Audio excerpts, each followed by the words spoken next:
So, Drew, hello. Thanks for saying hello, Zach. I appreciate the greeting. Yeah. So last weekend, or I guess just earlier this weekend, because we're recording on the weekend this time, we just played in a one-off, but you weren't there because you were in the middle of moving.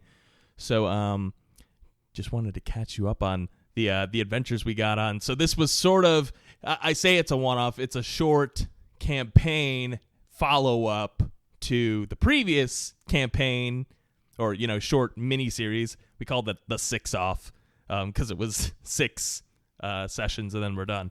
Is this going to be another 6 one-offs? Or did he give like a specific example of how many we're going to have to go through? Yeah. So this is being run by our good buddy firefighter Eric Sean, and he's said that this is going to be 3 sessions. So a little shorter. Okay. Yeah. So there was the 6 off, and this is going to be the 3 off. But he's doing it the same way. So we're power leveling after every session. Everyone levels up. So it's super fun for us. And Sean's also just throwing a bunch of awesome magic items at us. So it's a good time. But basically, just to get you caught up, and for all of you at home, the whole premise of the session is we're picking up with the same characters that we had in the 6 off.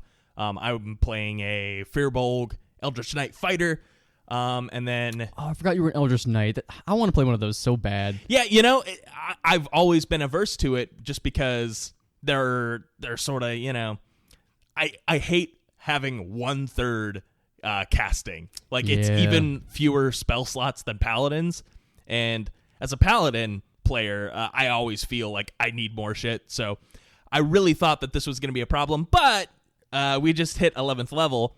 And as someone throwing out 3 attacks, all of a sudden I don't feel like I'm underpowered at all anymore. So, do you feel like the extra little bit of magic is kind of spice on the top? Do you feel like it's effective, or would you rather just be wailing on people? So I'm a big fan of it. I also took the whatever it is, Fey Touched feat, I think. Oh, okay. So okay. I've got a little extra spell casting on top. So I feel like I'm pretty good. It does feel weird being an 11th level caster and still only having 2nd level spells. Oh. So there's that. that. Dirty. Feels like you got done did. But yeah, so anyway, the premise of the adventure is we meet up again in a tavern, and there's only some of the people from the previous quest. Broccoli Eric, Patrick, he actually decided to play a new character, so he's a artificer armorer. Oh, okay. Which was hilarious because in typical Patrick fashion, he didn't know what his character sheet meant. And so, oh, God. Well, he said that he had scale mail, but he's got a -1 to dexterity. So as an armorer artificer, he should already be wearing heavy armor. He's proficient in that. We're 11th level. Absolutely. You should have like an 18 AC here. He could have said, "Hey, Sean, is it okay if I have splint mail?" Like that would have been perfectly fine, but no. So he said, "Oh, well, I've got a -1 because of dexterity on my medium armor." Which, first of all, I don't think that's how that works. I'm pretty sure your medium armor doesn't get less armor if your dexterity is under. I don't I'm pretty think sure so. It only gains if you're maybe if it's like +1 or hide 2. armor or something. Maybe I'm not. To be honest, I'm never heavily armored, so I never have any idea how this armor works. I always have to look up the list. It's like 147 in the handbook or something like that. I always have to look in like, okay, what do I get here? What's kind of, and if I see like a 16 plus, I'm like, oh, that's great. I'll pick that one. Yeah. So in any case, Patrick's playing this character with just we get into combat later in the session, and he says, my AC is a 13. And I said, what? First of all, you've got a magic item that's increasing your AC, so no, you don't. There's no way. Second, what armor are you? You're an armorer artificer. With armor. They're basically like in an Iron Man suit. That's the whole point. So why is your AC so low? And so anyway, he's got some prepping to do before the next session. But that's terrible. Yeah, we determined that his AC was at the very minimum 17 with all the things that he currently had. But But that's neither here nor there. But just think about this, Zach, right? So here's what I'm envisioning as far as this armor artificer, right? So you have Iron Man. Everyone knows what Iron Man looks like, right? Of course. This dude in this full-on iron suit, fully blocked off, like, bullets are bouncing off, all that kind of stuff. But in typical, fantasy, sometimes there's like a wizard with like, his robes open and it's bearing his chest, or like, they'll have like a chest plate covering the top part, but their stomachs are open for like show. Maybe they have like a 6-pack abs or something, right? It's very like anime, fantasy kind of shit. I love the idea that it's an Iron Man suit, but all he has is the arms and the legs. And the open is the center of the armor is just completely open and exposed. So he's very effective in combat, but his AC is poopy garbage because as long as anything hits his torso at all, it takes full damage. So I feel like that's kind of where I imagine Patrick to be at this point. Yeah, so that was basically the situation. He described he's a wood elf with just super spindly little legs, but he did not skip arm day. So he's like fully jacked on top and just totally spindly from the bottom half down. That's terrible. But regardless, besides the AC stuff, his character is pretty cool. He's centered around like throwing objects. So he's got a javelin with the returning weapon feature. So he throws it and it comes back to him, and that's sick. sort of like his whole shtick. So he's cool. We just need to fix his AC. But in any case, we all meet in this tavern because of course we do. And this little cultist man walks in and places a death curse on everyone in the bar. He walks up to the tavern owner, who we learn is a polymorphed ancient green dragon.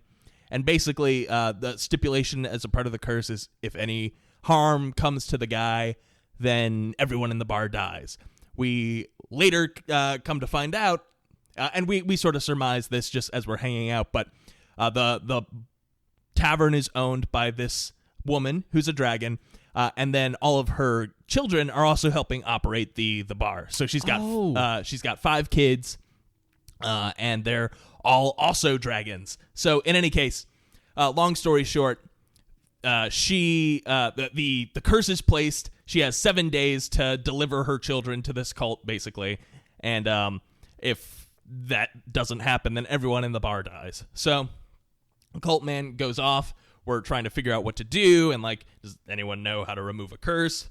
Turns out none of us do. We're all like martial characters. No. So, yeah, I'm an Eldritch Knight fighter. Chase is playing Mukaruk again, so he's a fighter barbarian. That was it. Mm-hmm.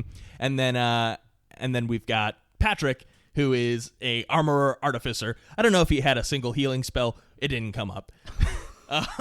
Well, I imagine you didn't if you had all these dragons backing up in this whatever fight you're about to get into. Yeah, so in any case, all the mother goes off to like talk to a cleric, see if they can remove the curse or whatever. The kids decide that they want to go out on their own. So they see, oh, well, you guys seem pretty capable, and we were basically making a stink like, you're not going to go sacrifice yourselves to this cult. Your mom said she'd be right back. Chill out, you're not going anywhere. And they were like, yeah, actually we are, we're dragons. And then we're like, oh, okay. Full argument. Yeah. Checkmate.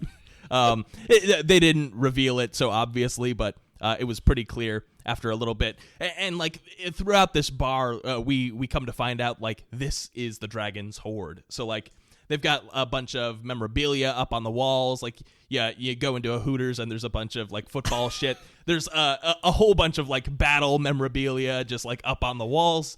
And I end up casting Detect Magic while I'm in here. Like all this shit is magic. It's like just a ton of magic items. And then we go into their cellar, and there's a secret compartment where there's just like this massive horde inside. So anyway, the dragons offer to give us some magic items that, just whatever they can find on short notice because we got to get going. And so, of course, Sean's got some custom items for us. There was a shield, a brooch, and a wand. Ooh. And so instantly, Patrick wants the shield, of course, which was I forget exactly what he calls it, but it's like a shield of returning or like retribution. So it's like rubber, and basically, I believe you can use your reaction to have the damage that you take on a single attack, and then the target takes the other half. So it's like each time you get hit, it just bounces back and hits them too. So it's uncanny dodge plus some extra damage. Yeah. That's nuts. Now, I don't know if it's as good as your gigantic bow that you got last time we played this in the series of with the 6-off we were talking about. Yeah, and my character still has that bow. It's like a great bow from Dark Souls. But the way Sean's got it set up, it's like a bow that uses strength instead of dexterity because it's so huge. You need a 20 in strength just to be able to wield the thing, and then it does just a fuck ton of damage. It's honestly way overpowered, but it gives Sean the leeway to throw a bunch of overpowered stuff at us too, so it's fun. And I feel like you definitely need that because it's not like you have a number of dragons backing you up here, right? You definitely need more power to take down your enemy here. Yeah. So anyway, the brooch I believe had a effect that allows you to turn invisible a number of times per day, and then the wand was a dancing wand. And so the way that it works is just like a dancing sword. You can activate it as an action and then command it as a bonus action to cast not full spells, but cantrips. Oh. And then you can also use your action if you want to cast from the wand as your spell casting focus. So if like a spell has a particular range, the wand can be up to 90 feet away from you. So potentially you can extend the range by up to 90 feet. Oh, shoot. Okay, so it's kind of like a scribe wizard spell book where they can move it around. Mm-hmm. Does that, so theoretically, right, if you could bonus action spell, you could also use your action to cast other cantrips. So if you were a warlock or something, could you cast Eldritch Blast twice at the same turn and just be blasting away at people? You absolutely could. That's nuts. which would be disgusting if you also cast Hex and then add a D6 on each of those hits. Jesus Christ, man. But so anyway, it's pretty nutty. What I've been using it for so far, because I'm just an Eldritch Knight, I only have 3 cantrips, and one of them's Booming Blade, which doesn't work with it, obviously. I've got Create Bonfire and I've got Blade Ward. So I've been using it to bonus action Blade Ward.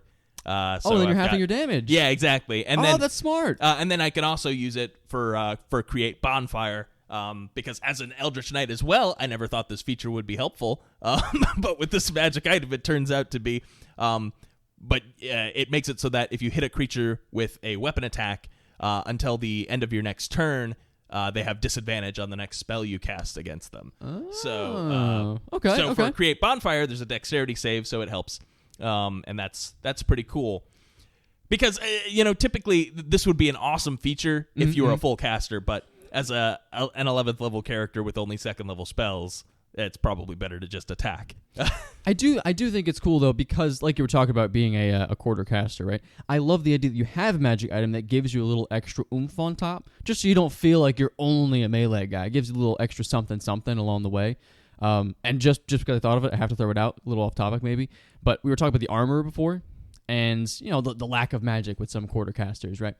I love the idea of someone who takes a bunch of magic wands, melts them down into a suit of armor, right? And so they don't actually use the wands, they just wave their hands and stuff. And so the Eldritch Knight, right, he's infused with all this wand magic, so he can cast all the spells that the wands had that he melted into this one set, and he's just using his a bit like he's just waving his hand and bonfires light up, right? Or he snaps his fingers and a whole bunch of, like a fireball will go off, just some crazy shit, right? I think that'd be really cool. I also think that. I mean, honestly, that's awesome flavor just for the armorer artificer too. Right. Oh, you're right. Oh, I'm gonna have to do that now. Yeah, that's. I mean, maybe I'd probably have it like they took a bunch of like magic items, like magic swords and axes and shit, and melted that down into a suit of armor. And the armor would look very similar to like the throne in Game of Thrones, with all the swords and shit in the back and the dragon. Oh, that's it. That's the character right there, Zach. I gotta play this guy. I might swap my character out when I actually get into this thing. So anyway, long story long. The rest of the session we set out, we'd run into some monster hunters along the trail, and as you mentioned, we were accompanied by all these dragon children. Well, I say children. One of them is an adult green dragon, and other special caveat, the reason why the cultist wants these dragon children, apparently they're like half breed, half chromatic, half metallic dragons. So that's sort of the thing. I don't know what Sean has in store for us there, like what their abilities are, but that's a thing. So anyway, we've got this whole group of dragons behind us, and we hardly get the chance to show off these magic items just because we're absolutely destroying these guys. They've got a couple clay golems with them. Oh, I love those things. They're so cool. Yeah, and again, they just don't get the chance. I'm hitting them with my arrows and like pinning the clay golems to like to trees and stuff, and they're trying to like work their way out basically. But there was just no chance of those guys. So it's right. That bow pierces people and it nails them into the wall. Yeah, exactly. That's disgusting. So it's a crazy combat. I mean, there were like a lot of them, but they stood no chance with our dragons. And I mean, there were only 3 of us there, but we still had them beat out in action economy. So I feel like that's gonna happen though when you have all these melee fighters, especially if it's a barb fighter and then a fighter on top of that. That's kind of disgusting. Yeah, there were really I didn't need to, but one turn I decided to action surge because why not?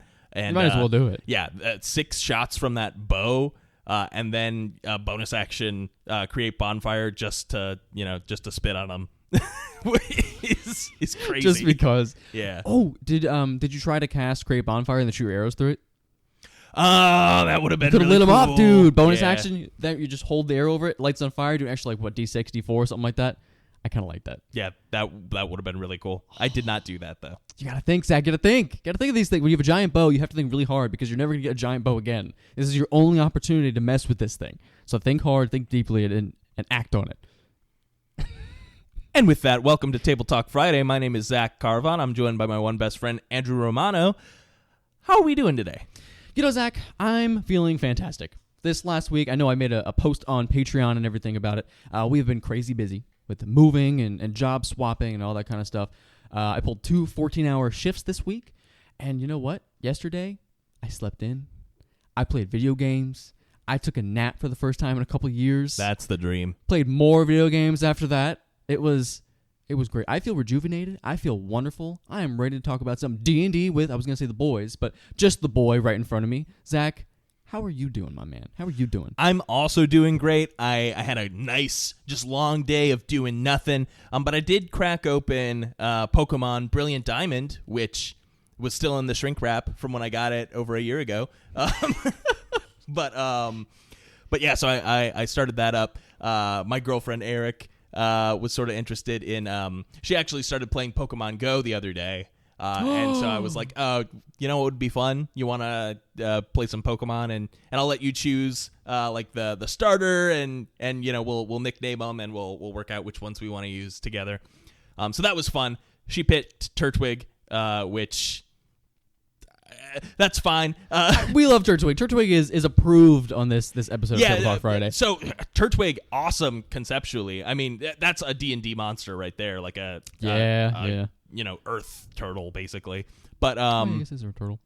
But come on, friggin'. Come on, what? So, come on, make your point, Zach. Go ahead, do it. Of the Gen 4 starters, I much prefer Infernape or Empoleon. No, come on, Zach. Turtwig is definitely the best of the 3 in that one.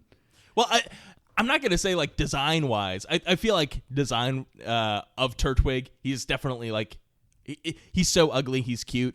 And that definitely continues throughout the like his evolutions too. But Infernape is basically Goku, and I can't say no to Goku. Okay, so I will give you this, right? Infernape is, I think he's definitely strong, right? Looks very cool conceptually. But Chimchar and Monferno, they're not cool. I'm not picking them specifically because of Chimchar and Monferno. I'm just not into it. I don't like the design, and because of that, the same thing goes in Napoleon. I love the concept of Water Steel, right? Water Steel is super cool. I can't think of another Pokemon that has that. Maybe they do. I don't know. It's probably somewhere on the list that I can't think of, and I'm sure someone will yell at me for this. But Turtwig, come on. Torterra, come on. How cool. He's got a full-blown tree on his back. The strength of this guy, he doesn't even need to use moves. He can walk over and sit on you and you're dead, dude. Your health drops to 0. Your Pikachu ain't doing nothing against Torterra. Nothing. Yeah, that's like I mean, basically that is the Elder Elemental of Earth, whatever that's called, like a Zaratan or whatever. Oh, I don't know, maybe. In D&D. But I'll give you conceptually he's really cool. My problem is just Pokemon's dumb, and he's 4 times a week to ice. And oh, well. as a physical focused Pokemon, like 1 ice beam is enough to. I mean, he's like a Torterra or Grotle even. I mean, they're really defensive, but they're not gonna last. I get it, but I feel like there's a lot of really cool Pokemon that are 4 times affected by something, specifically ice, just because you have a lot of like flying dragon types, right? You got that's true. I mean, that's not enough to shit on Dragonite, so it shouldn't be enough to shit on. See, okay. Dragonite's still cool. Yeah. Even though I do have the controversial opinion that the shiny version of Dragonite is way better than the original version. But anyway, that's not what we're here to talk about. On today's episode of TableTalk Friday, we wanted to discuss high-level monsters, and more specifically, how to use monsters for good high-level play.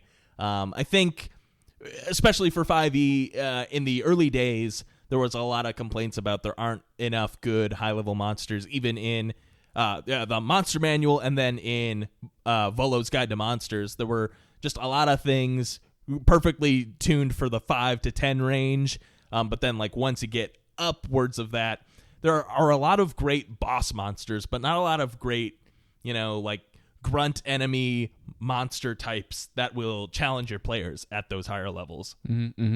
So really, I just wanted to open this as a open discussion to rave about some of our favorite monsters and how we like to use them for high-level play, and give some general advice for all of you aspiring DMs out there, or those of you who are DMs yourselves.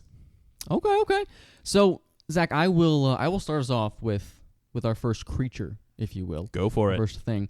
Now, I'm going to bring this up, and technically, some people might argue this is not a high CR creature, right?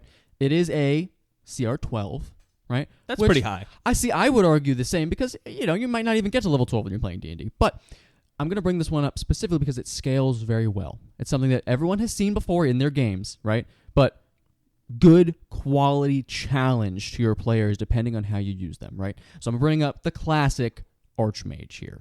All right. Yeah, that's a perfect place to start. Please go ahead. And so the reason I want to start with this one is just because the D&D movie came out. And won't give any spoilers in this episode because we already did our spoiler episode earlier in the week, maybe it was a couple weeks ago. But Archmages being, a big villainy type, they're super strong. When you see them on the big screen now as evil, villainous, sorcery, wizard people, they're super intimidating, right? So right off the bat, without even looking at any of their abilities, their stats, right? Your players at your table, if you're running this game, right off the bat, high-level wizard, oof, okay? There's a little bit of fear setting in, right? You don't know what they're going to do. You don't know what they have in their arsenal. That spell book they have on their side, do they have a spell book? Are they a warlock of sort? Do they have some sort of pact with some kind of warlock deity? I don't know. There's a lot of different options here. And that's part of the challenge here, right? And this was a big reason why I want to bring them up. So right off the bat, they start off with up to 9 level spells, right? That's insane. First of all, CR 12, I would almost argue that that's not right. If they have 9 level spells, come on. I'm gonna be completely honest. Like Archmage out of the box maybe is our CR 12 just because they're intentionally holding back some great spells. But as the DM, this is the stat block that gives you full license to give them whatever the fuck you want. Because they're a 17th level wizard basically. So anything that would be appropriate for a character of that level, you can throw on there. In their spell book, and that's what really makes them scary and powerful and dangerous. I would say the Archmage is probably a prime example of a monster where the CR system doesn't really do them justice because.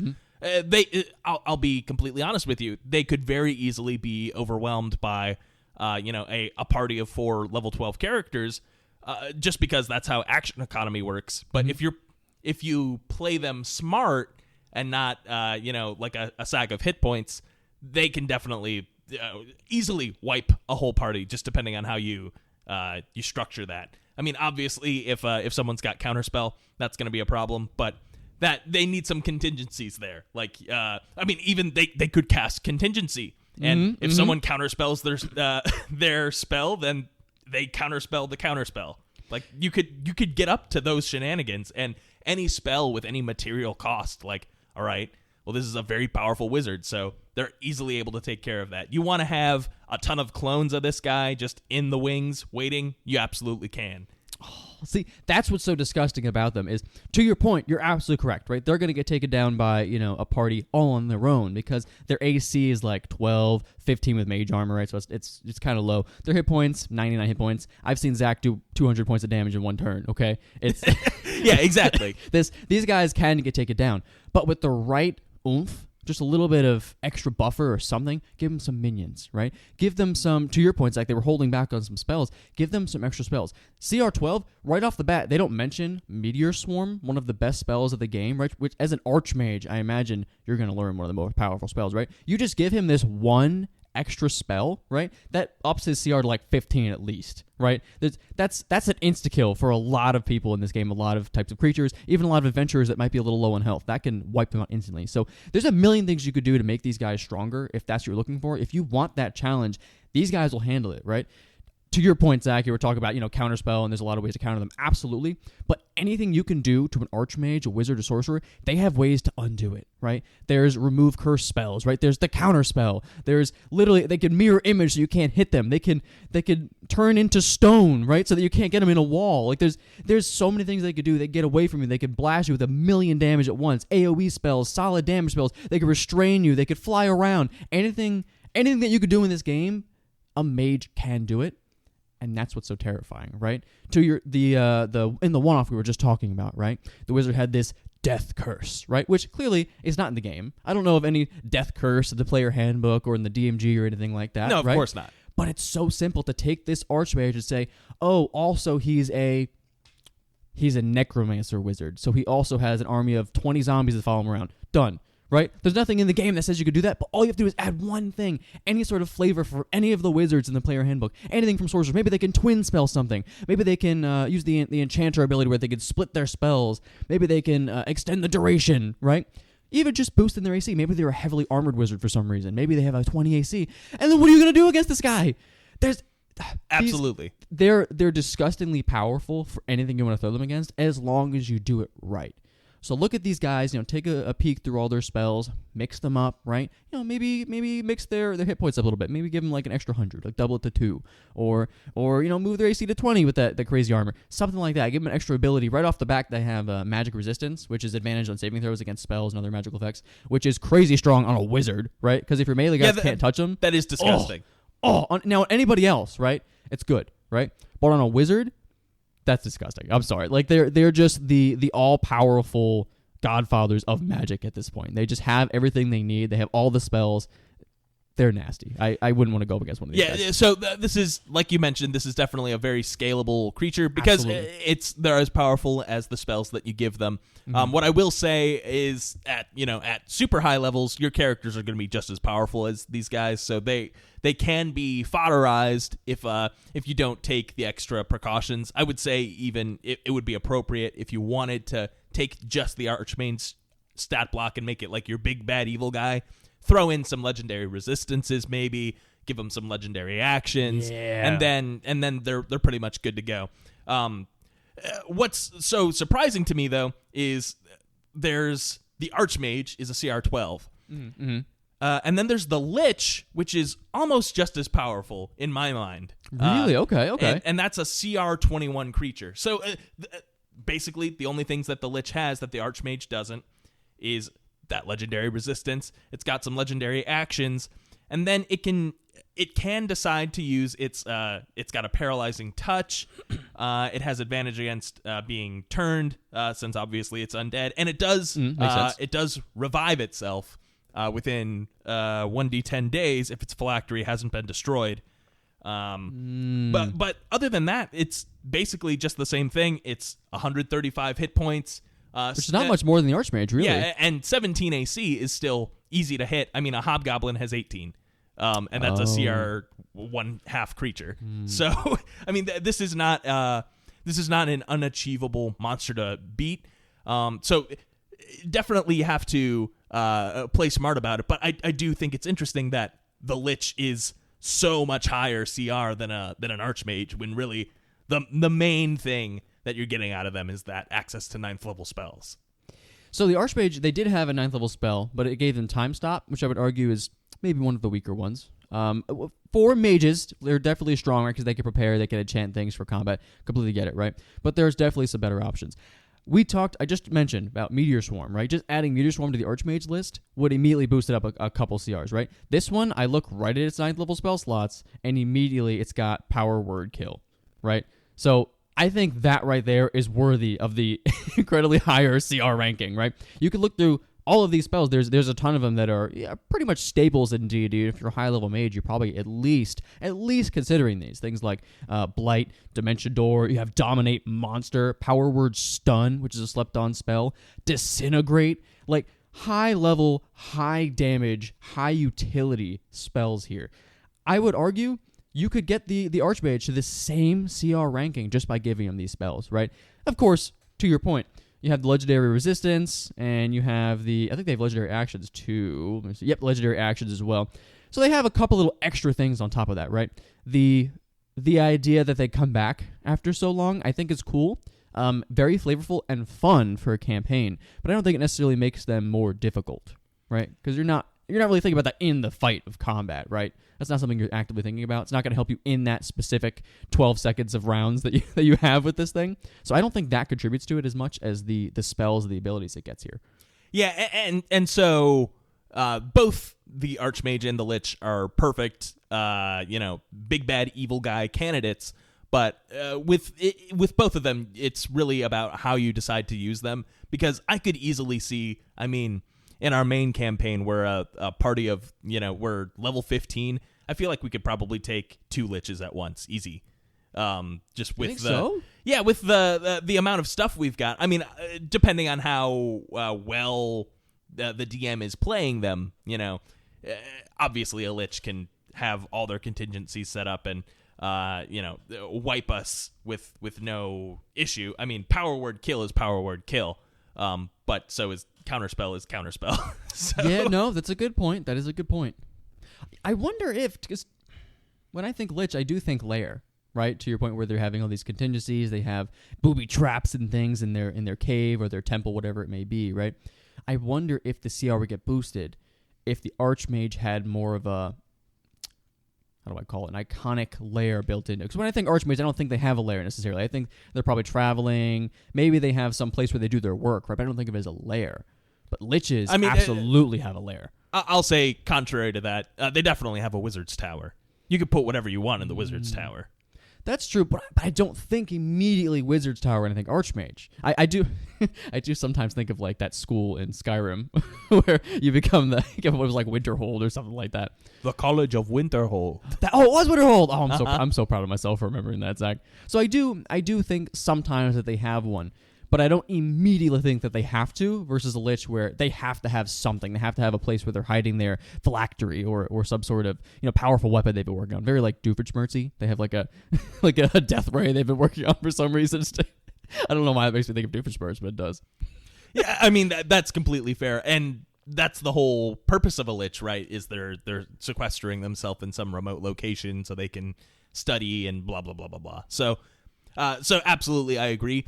But what I do think is interesting is we recently in our campaign faced a Demi-Lich, and I would hazard to say that a Demi-Lich is probably more deadly than a Lich when used right. Because, frankly, Seth was pulling some punches when he threw this at us, but just reading these features, this thing is meant to kill everyone in the party. Was this the one we fought in the prison level, or the one before the prison level in Avernus? No, this was one of the Journeys Through the Radiant Citadel creatures. So it was reflavored, but in the adventure itself, it was like a weird core inside this massive eldritch monster floating through space. I gotcha. Okay. But in any case, this thing is disgusting. So if you look just at its stats, maybe it's not all that scary. It's only got 80 hit points. It does have an AC of 20, but 80 hit points, that's like nothing to a paladin, right? You go full Nova on that, because now we're using that terminology. Nova. And you think you're through that, you're easily taken care of, which I'll grant you probably could easily end a Demi-Lich fight early, but really it's just a matter of who gets to go first in initiative, because the first thing this thing can do is use its Howl feature, which it's a recharge on a 5 or a 6. Let's see. Each creature within 30 feet of the Demi-Lich that can hear the Howl must succeed on a DC 15 con save or drop to 0 hit points.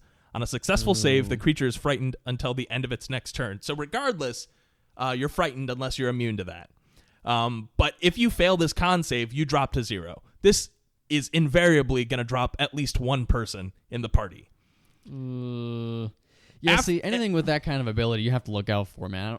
I don't know how it affects the CR. Like, it definitely should be boosting it, but I feel like there's got to be, like, a formula, right? The people at Wizards of the Coast, when they're making these things, they got to be thinking, like, okay, it can instantly kill people. That's a +5, right? It's got to be some sort of plus something modifier here to this CR. Well, yeah, and exactly. So, to be fair, this is a CR 18 creature. But then what's disgusting about this? So, it does this. It doesn't necessarily have to succeed every time, but regardless, it does this once, and then at the end of the next creature's turn, it takes its legendary action, Energy Drain. Each creature within 30 feet of the Demi-Lich must make a DC 15 con save. If you're incapacitated from the Howl, you automatically fail this, and you take, on a failed save, the creature's hit point maximum is magically reduced by 10. If a creature's hit point maximum is reduced to 0 by this effect, the creature dies. Hold on. Maybe I'm overplaying this. It's if the creature's hit point maximum is reduced to 0, the creature dies. Okay. Well, then never mind. That's not as bad as I thought it was. That's still pretty rough, man. Anything that reduces your hit points at higher levels, at lower levels, it may not feel like a big deal, right? I don't know. I feel like you have that the youthful vigor of the adventurers. You're newer. There's ways you could find clerics. You could find a way to get rid of it, right? But when you're high level, you need those hit points, man. If they start reducing those things, you can't heal up, because at higher level, your DM's going to throw something at you again right around the next corner. It could be another Demi-Lich. You don't know what it's going to be, right? So if you get there and your maximum hit points will not go back up, if some of your abilities are not recharging right, that's disgusting. You cannot... don't sleep on it, please. I'm backing you 100%. This thing is extremely strong and definitely compares to the Lich itself. Oh, absolutely. But so I'll backpedal a little bit. This isn't as disgusting. When I was preparing for this episode, I was reading through this stat block because I remember it being particularly nasty. But it does state it only reduces the hit point maximum, not the current hit points. So it wouldn't kill the creature outright on a legendary action on the next turn. Because if it did, that would be absolutely disgusting. But keep in mind, right, it says at the bottom, a creature's hit point maximum can be restored with a greater restoration spell or similar magic. It says nothing about sleeping this off, right? That's a CR booster right there. You have to have greater restoration, and spoiler alert, Zach, you know this, no one takes this spell. Right? You go cleric, and you're like, oh, of course I'm going to take the spell, but then you're like, oh, I'm not going to need it, right? There's no reason, so you end up taking something else, right? Here's the thing, Drew. I'm the person who always takes who would take greater restoration, because shit like this scares the crap out of me. But there is no one else in the party who does this, and I don't prioritize it. So it's terrible. So Oswin's at 15th level. At 17th level, I'll be able to cast it, but until then, everyone's gonna have to suffer. So we have to wait till 7. You know something terrible. Why do we not have a cleric in this group, man? It's terrible. Yeah, I mean, honestly, that's your fault. You shut up right now. You know, I called Divination Wizard like months before we started this campaign. I was like, guys, I'm not changing my mind anymore. I've committed. I told Seth to hit me if I swapped it out, and I committed to it. And you should be proud of me for that, Zach. What you shouldn't be proud of me for is similar to Greater Restoration. As I prepare these spells, there's a number of spells that I've sat on for long periods of time, right? And I'm sure Archmages do the same thing, right? Where they prepare these spells, and then, you know, you've had it prepped for like a week. It's like, I haven't used this spell. Let me swap it out. And that same day, that's the day you need Greater Restoration. As soon as you swapped it out, it's not ready anymore, and all your teammates look at you like you're a jerk because they don't have it ready. And you had something else prepped. You have something else prepped that's great, that's super handy, but it's not ready yet. Just like the Greater Restoration, it is terrible. It's just always have it ready. If you're a cleric or you're a paladin and you can cast it, have this spell ready, guys, just in case you run into a Dami Lich. Yeah, honestly, Greater Restoration. I mean, we've probably talked about this in frequently cast spells, but that's a necessary one to have because. And maybe this is a design flaw in some fashion because there are a lot of monsters that are usually pretty good for whatever you Drew just casually grabbed a book off the shelf. He took me off my rhythm. Yeah, get wrecked. Yeah, so in any case, there are a lot of high level monsters that have these debilitating effects, and maybe action economy wise, they don't. Measure up to the party necessarily. This is only a CR 10. That's probably fine to throw out my level 15 party. But if you've got a lot of these guys, that starts to get pretty nasty pretty quick. So you really at any point above the level that someone is able to cast Greater Restoration, you should be taking it. Zach, I'm gonna be honest. I kind of just want to stand up periodically now to throw you off your game a little bit. I think I'm just at random points in the podcast. I'm like, I'm going to drink and just walk out of the room. What do I do? I'll just start vamping. So anyway, I really like the artwork on the death slot in the monster manual. Does anyone else like the artwork? I do like Slod. I do like Slod, to throw it out there. What I'm trying to find is because while you were talking there, I was thinking about high-level monsters, and I cannot find it for the life of me. But I grabbed your Fizzband's Treasury of Dragons book, and I'm trying to find the list of, I think they were called Mega Worms, or the Great Worms. The Great Worm. I gotta find these Great Worms. I want to talk about them. I think it's alphabetical, so you got to go under C for Chromatic Great Worm. Okay, we're gonna do that. And the bestiary's at the back of the book.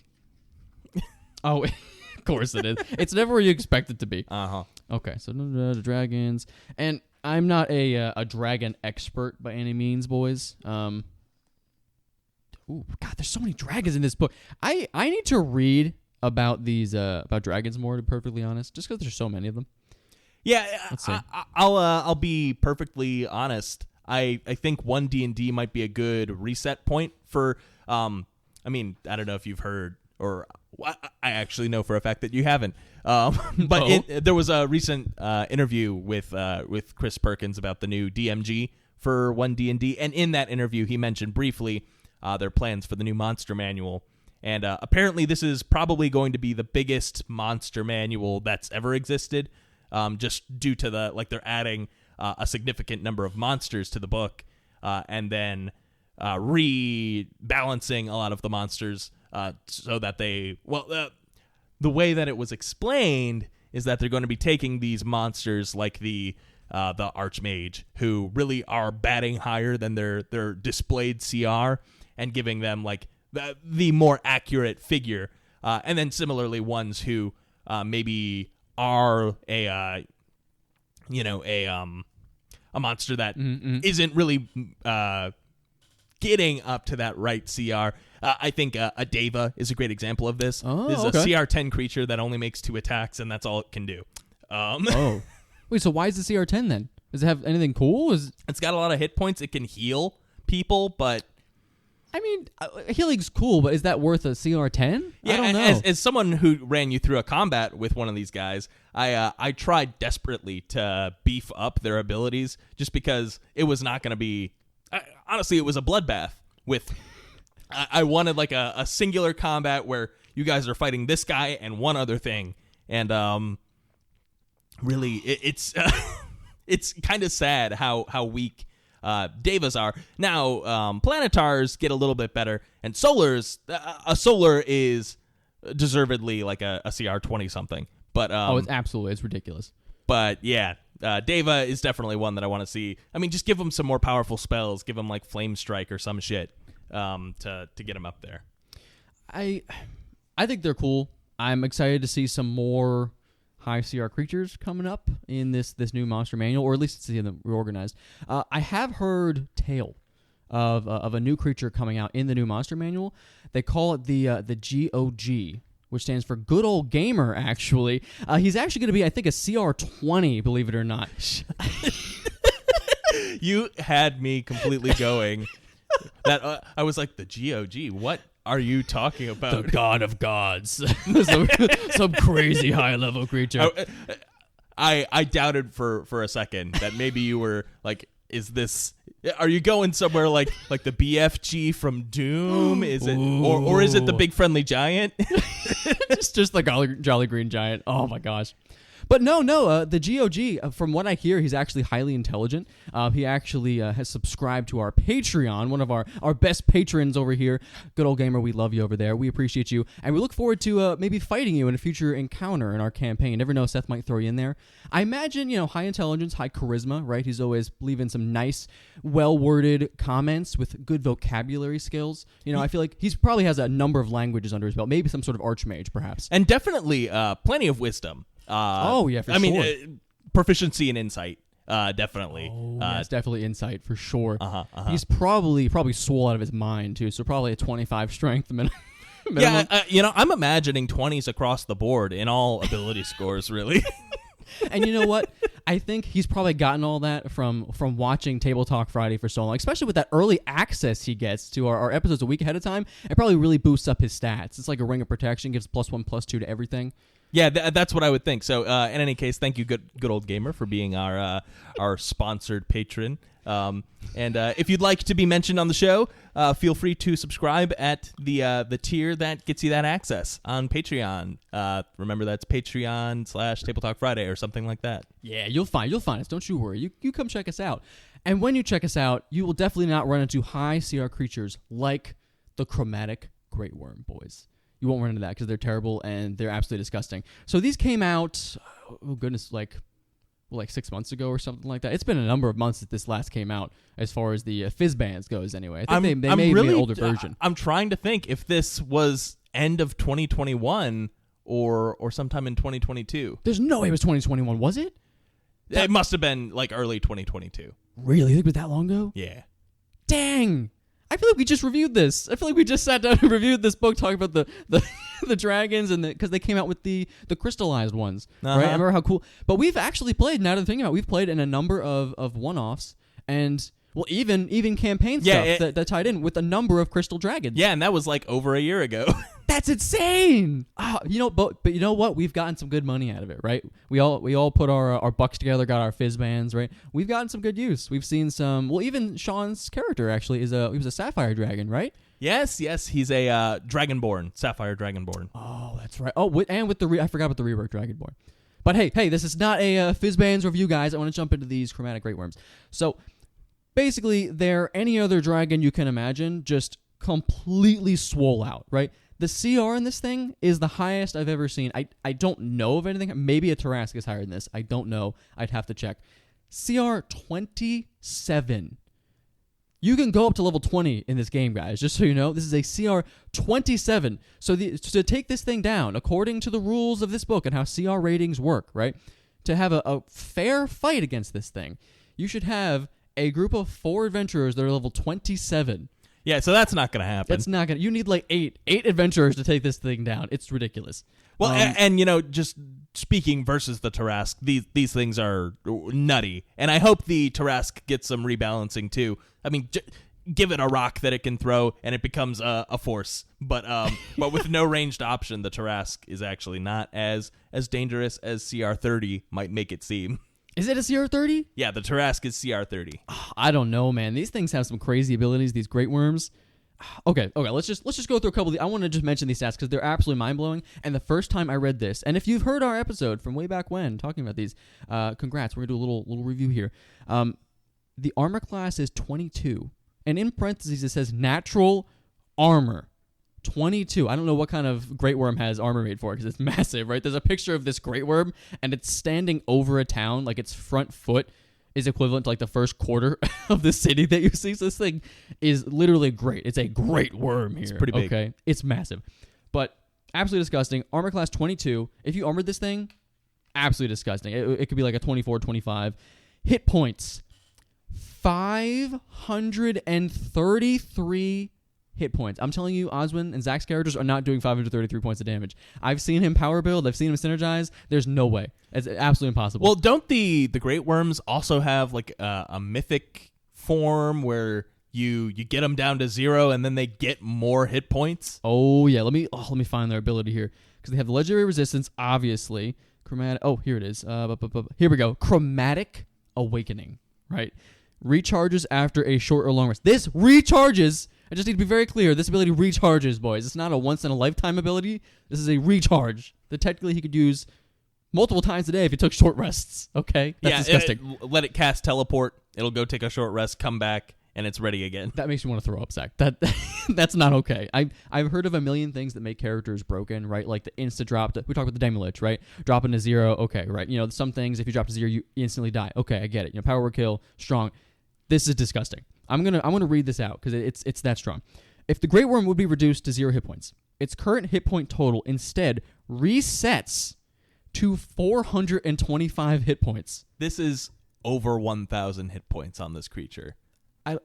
What do? You kill this thing and it comes back. That's almost its maximum, being a 533 maximum, not being buffed in any way, which I assure you this dragon could be buffed by some sort of wizard it has enslaved or something along the route. Something it has at its horde that's boosting it up. Magical items that surely it has encountered in its travels here. Yeah, let someone cast a 9th level 8 on it.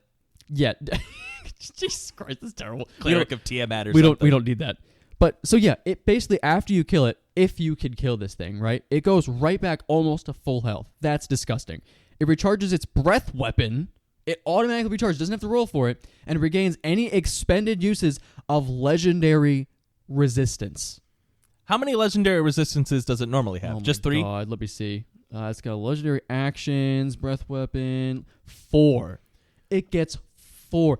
That's 8 legendary resistances you got to get through. This is disgusting. Your wizard is useless. He better only be casting spells that do damage, right? Because this guy is just resisting everything you throw. There's no way you're dominating this thing. You're not banishing this thing. There's nothing you could do to this thing with magic as far as saves go, or any sort of save at all, because he's just going to resist it. And he gets 8 of them. Yeah, so don't use...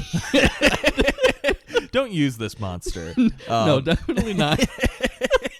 No, you could send a full party at this thing with a couple NPC allies, and they might be able to take it down. But if you, this is not something for any party below like 18th level at least. I'm real with you, man. I don't know if a group of 18th level adventurers could take this thing. I don't know if the extra 2 levels really make the difference. Maybe in the future, when we get 1 D&D and they start getting, you know, the epic boons and stuff, maybe it would assist a little bit. And the +2 to their stats, that like end game ASI that they sort of get.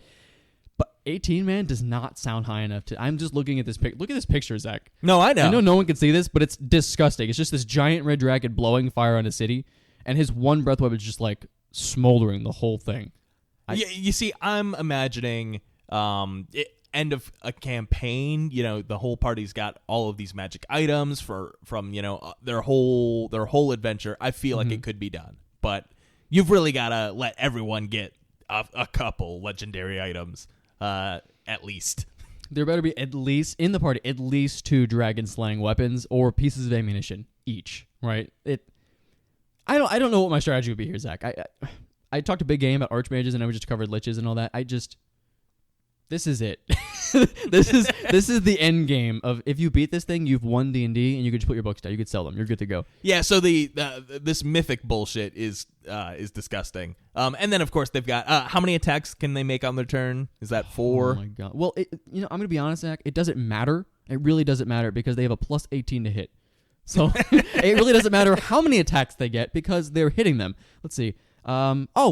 Perfect. They make 1 bite attack and 2 claw attacks. That's 3 attacks, not including their legendary actions, which they get multiple. They get 3 of those that reset every round. You know, I'll say 3 attacks is not that bad.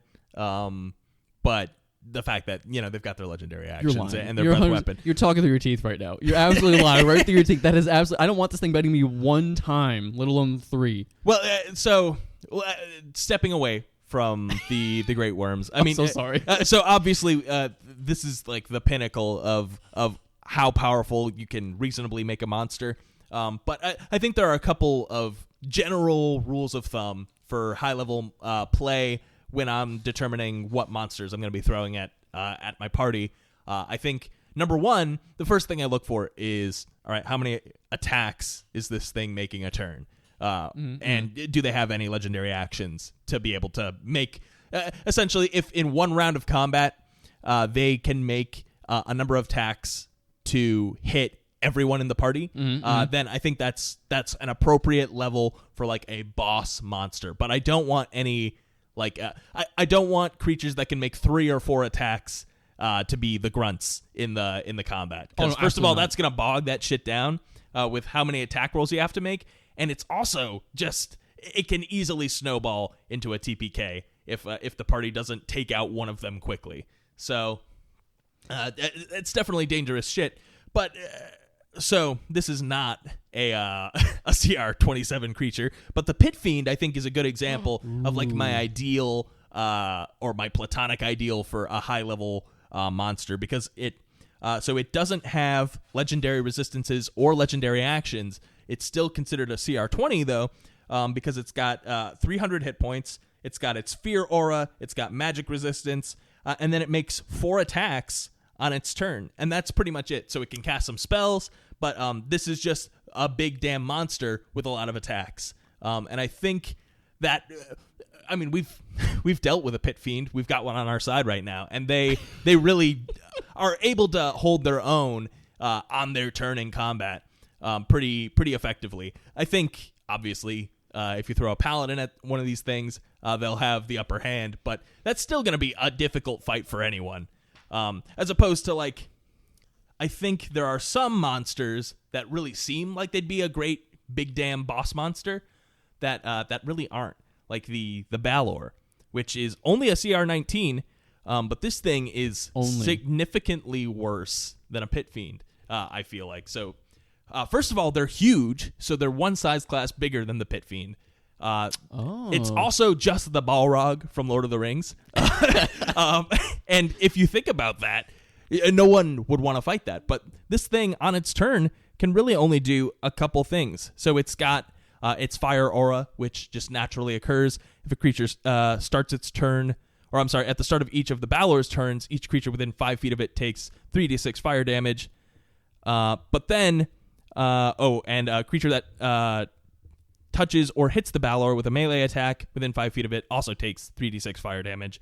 But all it does on its turn is it can make 2 attacks, one with its longsword and one with its whip. And the total damage is, I mean, it's decent, but it's only got a plus 14 to hit, which is not that high for, this level of monster, right? I mean, you think about the Chromatic Great Worm, it's got, plus 18 to hit?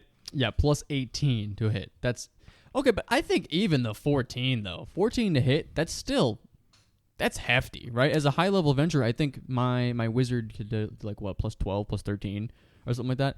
So plus 14, that's still a big deal. You roll a 6 or higher, you're probably hitting whatever you're striking, right? You're definitely doing some hefty damage here. That is fair. And to your point, regardless of what the damage, because I haven't heard the damage of its actual weapons there.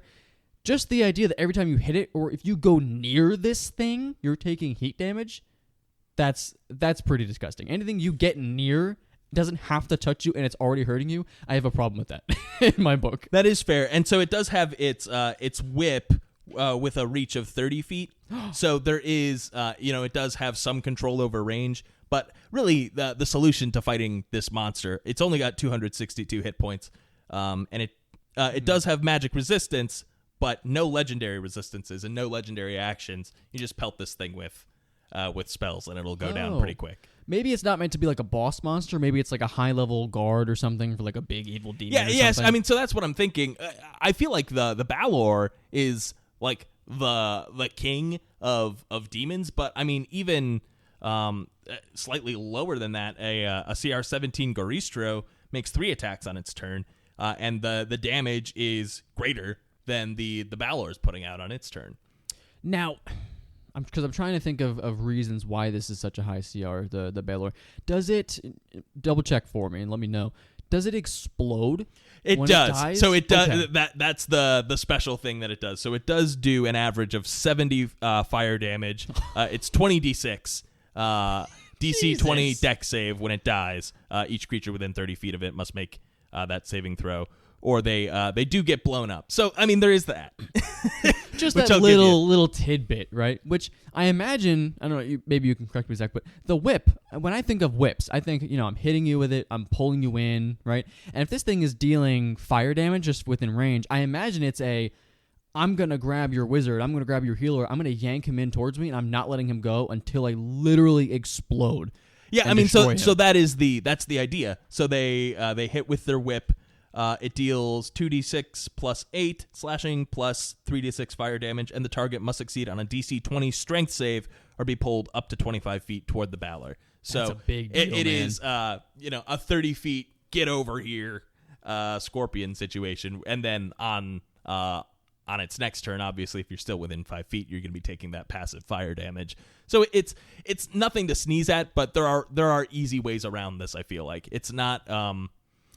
This is a great boss monster for like a party of level 10 adventurers, but I feel like above that, where we're at right now in Avernus, Seth, don't listen to this, but I feel like we could probably take 2 of these guys. Why would you put that in the world? Not be that bad. Why would you say that?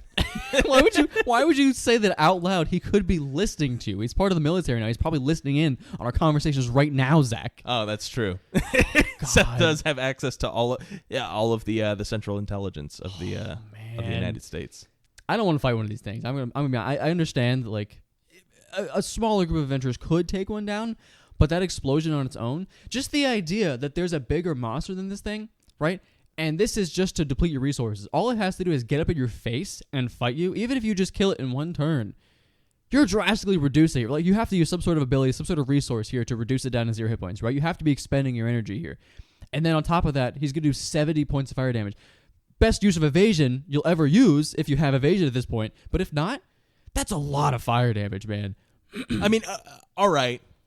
That's fair, but also if you're not in its home plane, which I mean, I would argue this is from the Abyss, but I mean, I guess you could make an argument for it's from one of the hells or whatever. But banishment is always an option, and while it does have advantage on the save against it, it doesn't have any legendary resistances. So really, it's just it is a matter of time until you banish it. I gotta say, man, I hate anything that has advantage on on magic. It's just ridiculous. We were talking about the Archmage before, and it's just such a strong ability, right? And I know, like, even characters you could play, right? I think it's like the gnome or something has some sort of a limited advantage on these things. It's just so strong. There's so much magic in this game, right? That ability right there is just, it's worthy of a CR boost for sure. I mean, and to be fair, they do also have a plus 12 on their charisma saving throws. So advantage and plus 12 on that save. Yeah, you're gonna have to be doing something to reduce it, but it can be done. That's why I really like having the restore balance ability for the from the Clockwork Sorcerer, because I can cast spells on people as my mostly wizard levels at this point. I can cast a spell, and then if they have advantage, I could just knock it down to straight. But I'm using my reaction to knock it to a straight roll. That's rough, man. That's true. A hard thing to do. But the cleric casts Bane, or the sorcerer casts Mind Sliver. They've got a minus D4 on that save, and I mean, if you're an Eldritch Knight fighter, then you could even hit them with your first attack, and then they've got disadvantage on saves against your spells. Oh my gosh, that's rough, man. Do we have any like good honorable mentions for like just really strong characters we'd like to say? Because I know we're getting up there in time. Yeah. So before we end this episode, I definitely, there are plenty of great ways to incorporate lower level monsters too. I don't want to discount the possibility of throwing that shit at your high level party. I mean, honestly, CR6 Medusa is threatening at any level, and going along in that direction, I really feel like the Beholder is up there with the best of them. We encountered one of these at, I think we were 13th or 14th level. It was somewhere between 12 and 14. We were high up there. Yeah, and we fought one of these recently, and it was still so scary.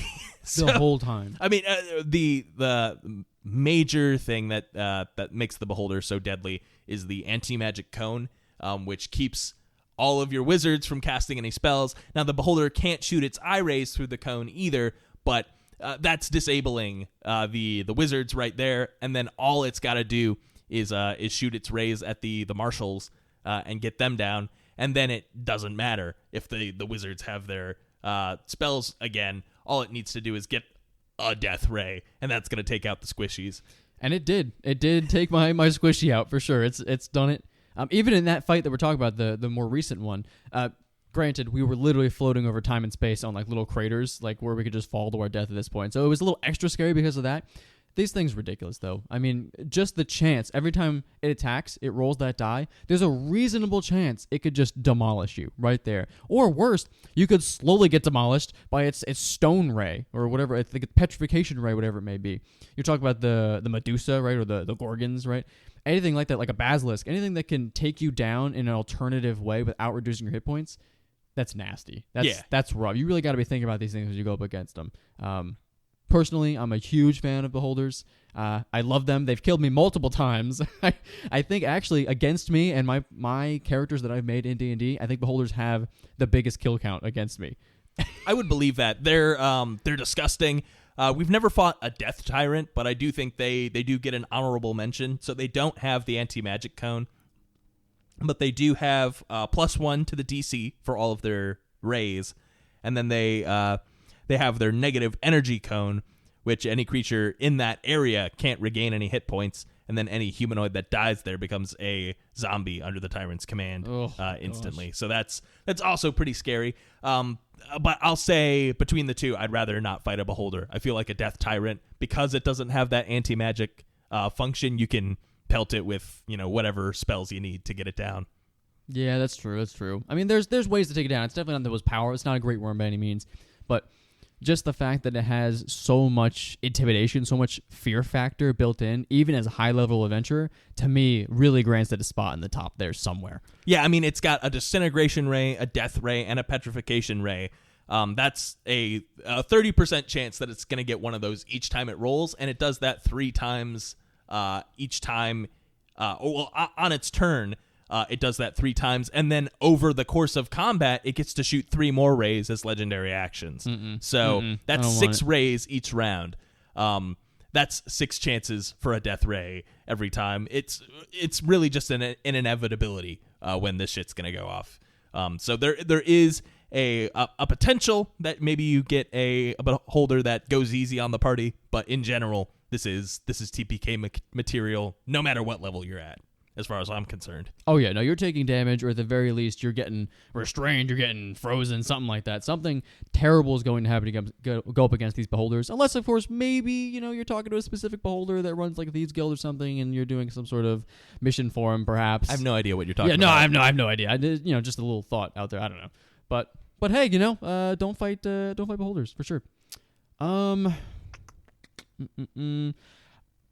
Just honorable mention really quick. I don't have the stat block pulled up in front of me. Krakens are absolutely nasty. The Kraken, thank you. That's a great thing to bring up, because I feel like even more than a great worm, a Kraken underwater is probably the scariest combat that I can imagine in D&D. Really? You think so? Yeah, I mean, this thing is disgusting. It's got so on its turn, it can make 3 attacks with its tentacles. It's got a lightning storm feature, which it can use as a legendary action, where it targets. It essentially shoots 3 lightning bolts, and that's on its turn. It can do that, and then it can also do it as a legendary action, which it costs 2, so it can do it at least twice in a round of combat. So 6 bolts of lightning. I mean, this shit breathes underwater. It's got an ink cloud that can obscure it and allow it to, get away. It is just really, this is a monster that needs no assistance in combat. I feel like this thing owns the action economy, and it's the hallmark of a good boss monster. If this isn't the final combat of your campaign, I don't want to know what could possibly be worse than this. You know, I'm gonna be honest. I've never actually. I've heard of krakens. I know we've fought like baby krakens before, right? We've done actually a few times, or large underwater creatures, right? Which are completely terrifying. We've seen sharks, things like that. Yeah, I mean, aboliths even a Oh, CR10 aboliths are creature disgusting. Are terrifying. Which these are just tenfold aboliths. I mean, I'm just looking at the stat block. If you guys pulled stat block on this thing, it's like a whole. It's like half of a Bible here that I'm looking at. There's so much text on this thing. CR23. It can understand you basically no matter what you do with this telepathy, right?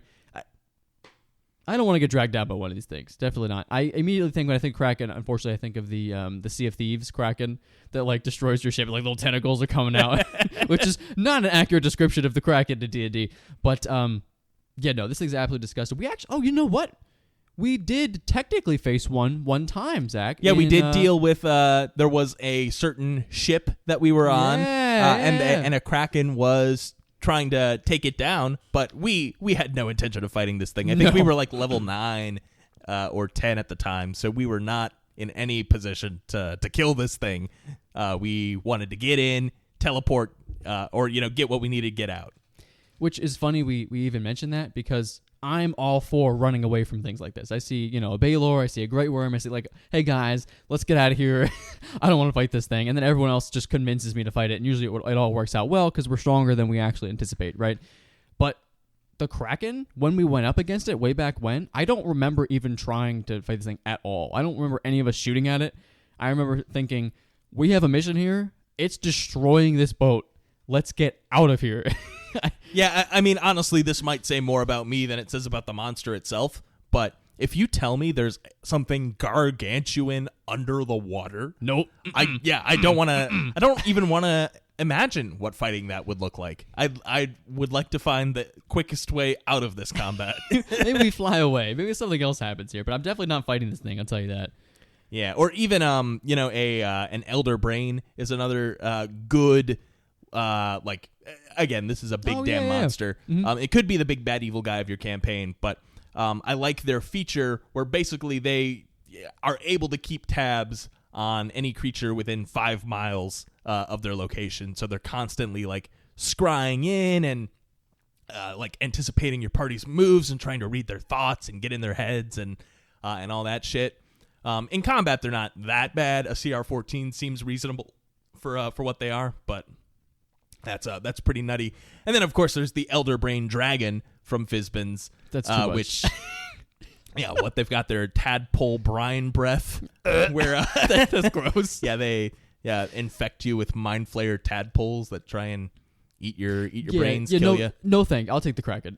Yeah, I'll go back to the Kraken, please. At least I don't have breath weapons I have to deal with. That's fair. I just want to mention one last thing about the Kraken before we move on here. The in the description, it does say, to your point, it is gargantuan. It says gargantuan monstrosity. In parentheses, it says Titan. I've never seen a stat block text that reads Titan. I don't want to. Yeah, I'm not sure what that is referring to. I believe the Empyrean also has that. Really? Is he that big? Oh, yeah. dang. I'm not sure what Titan is supposed to entail, but to me it's like age-wise, right? So to me, like a Kraken has been around for like tens of thousands of years, right? It's like this ancient underwater godlike deity almost, right? So it's controlled the seas. It is like a staple in the entirety of the sea and the oceans itself, to me, it's kind of on the same page as like a really ancient, maybe not a great mega worm or anything like that, but like definitely an ancient dragon of some sort that's been around for thousands and thousands of years. They're not a god by any means, but they basically are, just by how old and wise and how much they've accumulated over the years, Yeah, I mean, I feel like the Titans are primordial forces that sort of exist. I mean, I would think of a Titan to be like, if it sounds like something a Titan would be in Greek mythology, then it's a Titan. Yeah. Like like the Kraken, or I guess an Empyrean could be like Zeus or something like that too. Oh, yeah. So. Okay, I think that kind of works.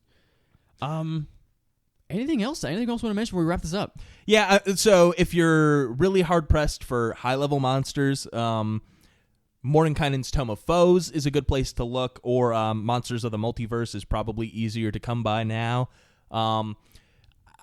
I hesitate to suggest to use too many of these monsters at once. I think in general, we sort of leaned towards the monster manual in this conversation, and that's really because I think a lot of the high-level monsters that have come out since then, while they're plentiful and they all do a ton of cool shit, sometimes it's just a little too much having so many features and effects to keep track of. If it's difficult for you to keep track of who's doing what, it's going to be difficult for the players to keep track of who's doing what, and it bogs down the game in an unnecessary way. Sometimes for high-level parties, it's fun if you just throw a bunch of low-level monsters at them, and the quantity alone should be enough to at least make the combat more entertaining. I know every wizard dreams of the day that their DM finally gives them just a ton of goblins to fireball. Oh, I want to do it so bad. So sometimes the CR doesn't necessarily need to be all that high to make an engaging encounter. Though, obviously, if you want the big damn boss, you want them to pull out all the stops and have everything at their disposal. So, Krakens, Great Worms, the works. Feel free to throw that in there. Just the casuals. But yeah, other than that, that's final thoughts for you, Drew, before we wrap this up here. I think we hit a good number of the staples here in D&D. Some of the bigger bads that people will use at least a little more often, or maybe they'll maybe something a little more unusual that they might use, like a Baylor. I've never seen a Baylor used. I don't think I've ever fought a Baylor unless I don't remember. No, I would love to. Yeah, so I mean, hey, check out some more. If you like the stuff you're hearing, don't be afraid to use something real big, bad, and strong. Especially if your players have been playing for a long period of time. I've been playing for many years. Zach's been playing for many years. I know we're always down to fight something big, bad, and strong, like a big old dragon or a kraken or something like that. It's just fun. It's something different, and also it's something to put in your portfolio of things you've defeated in your D&D career. Exactly. So don't be afraid to use them. Don't be afraid to fight them, unless of course they're about to kill you. Then run away.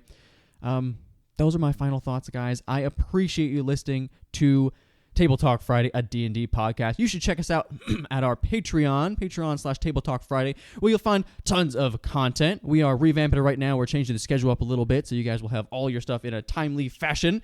But you'll find things like post shows that we're about to record right now. You can get things like our episodes a week early, our early access content. Tons of good stuff, and you can also talk to people on the platform there that are subbed up to us right now, like Good Old Gamer. So, without further ado, can I have the Baylor that's about to explode take us out? Oh no, I didn't think this one through. Yeah, I know that you guys are all like, you're gonna run away real quick, because I'm gonna blow up. But I just want to let you know that this is like the worst heartburn that I've ever experienced. I'm gonna, it might be another minute. I guess while I'm still here, thank you for listening to Table Talk Friday, and I hope all of you have a